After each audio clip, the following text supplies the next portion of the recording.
My name is Sophie Adolfsson Jorby. I am the environmental coordinator of the Swedish National Agency of Housing, Building and Planning.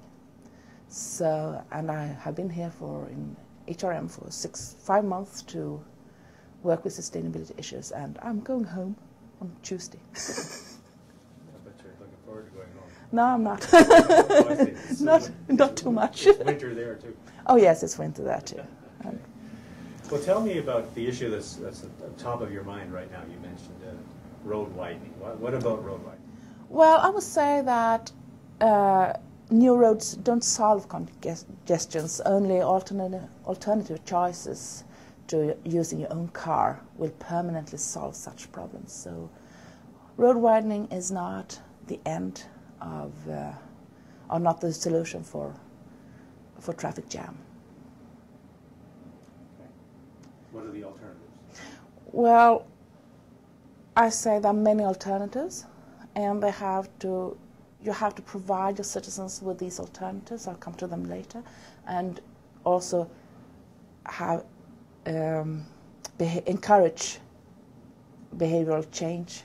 But you cannot have only behavior change and not have any other possibilities to use their own car. That's not possible. So what I would suggest is that when you start to think about sustainable transportation, start with creative vision. What is it we want? Go above yourself and see what is it actually we want. And do that together with experts, politicians, organizations, citizens, so you feel that this is our vision.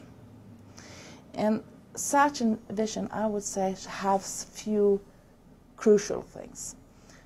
The infrastructure, the new infrastructure and development of infrastructure should be based on the needs of pedestrians and cyclists, and car access should be second or third or whatever to other needs and transport modes. And then you must realize that cars are not bad always. Public transport is most effective where many can use them. And I see that in a sustainable society, car is still used for leisure, and it's also used when you shop large amount of goods and so on, and for people living in very sparsely populated areas.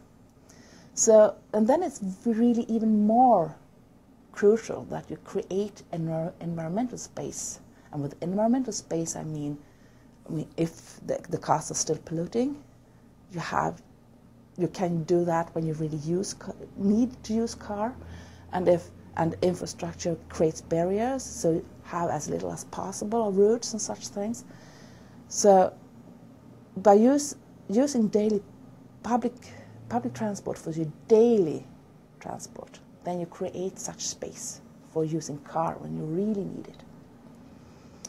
And to get public transport really efficient and attractive, you should create different nodes for where you can change transport modes, and on those nodes you could also have other kind of service, social service, public service, commercial service.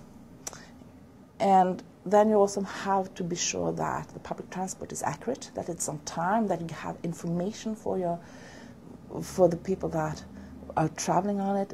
If it's delayed, you can see it on the screen. This is delayed 15 minutes. Fine, then we know it. We can do something else. We can do some shopping. So you have to make public transport your first choice for your daily transport, and not something you have to take just because you couldn't do something else. So that is about, I would say, a start for sustainable transport, and the modes will be different in different areas, of course.